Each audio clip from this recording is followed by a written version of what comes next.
What is going on, guys? Ben here, back with another video. Today we're going to be doing a review of the PlayStation Portal. Ooh. So the PS Portal has been out for a couple years at this point, and this device is a strange one.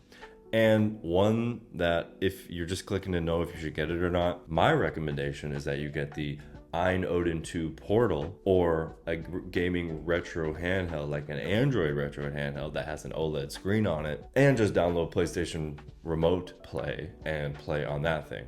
Then you get the functionality of retro gaming and remote streaming. If you are like a Facebook mom or something, or a soccer mom, or any sort of mother, and you're like, don't know anything about retro gaming or anything of the sort, and you're like, my son wants this thing and I don't really know what it is, I would say no. I would say he's probably not going to use it, because honestly, I don't really like using it either, and a few reasons why. This video is sponsored by Suti. They make the phone back. What is the phone back? It is an accessory to the iPhone, and it clicks right in the back of the phone with MagSafe. Does not go anywhere. I've been using it for years on all my iPhones, and I asked them to sponsor this video because I'm genuinely a big fan.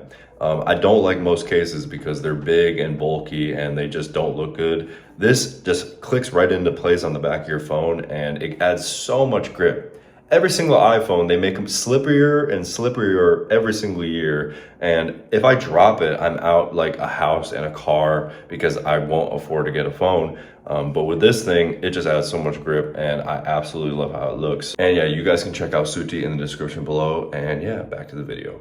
Just in terms of hardware really quick, I do want to talk about what this device is. So it is a remote streamer, and it has, a PlayStation 5 remote cut in half with a big 8-inch screen in the middle, and it is a 1080p 60 hertz display. It's an IPS display, and it's quite average, I would say, maybe even below average, because many displays are coming in at 120 hertz. And I think with remote streaming, so many games run at 120 hertz on the PS5, and especially the PS5 Pro, and for it not to have that capability is quite annoying. But I will say the device is very, very comfortable. Probably the most comfortable gaming device that you can get that isn't an actual controller, because it's a controller split in half. You have a perfect place for your hand to rest as well. The screen is just plopped right in front of you, and it's just very ergonomic, very comfortable, and very much like a couch potato gaming handheld.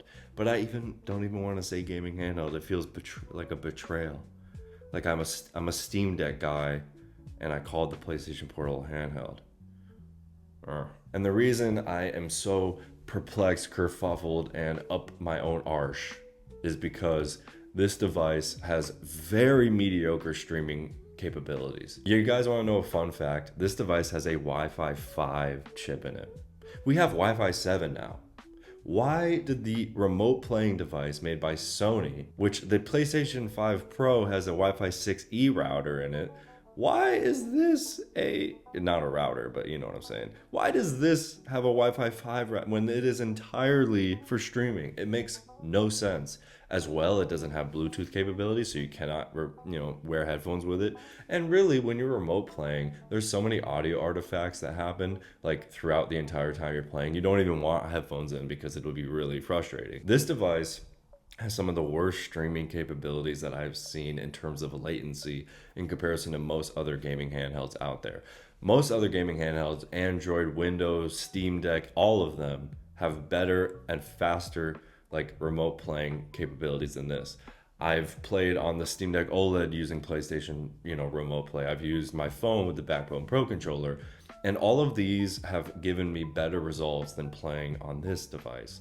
And I don't understand why, for their remote playing device, that it is this slow. The only games that I can comfortably play on this thing without it feeling really laggy is like Forza Horizon 5 and maybe Ghost of Yotei, but even then it's kind of difficult. I find myself constantly having to modulate and change the types of games that I want to play because this device is just too laggy. I have a Wi-Fi 6E router in my home.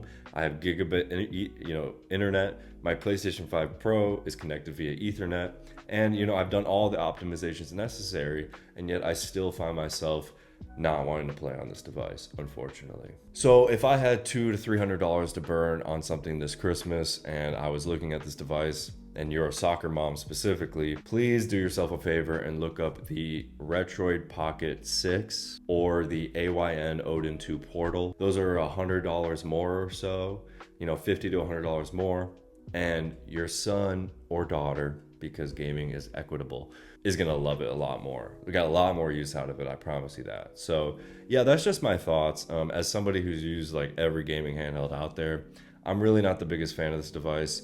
You know, if it were like $299 and had an OLED screen and it had a Wi-Fi 7 router in it, it'd be the dopest remote playing device out there. But unfortunately, it's kind of mediocre. But yeah, that's my perspective. Let me know what you guys think down below. And again, thank you so much for 1,000 subscribers. It genuinely means so much to me.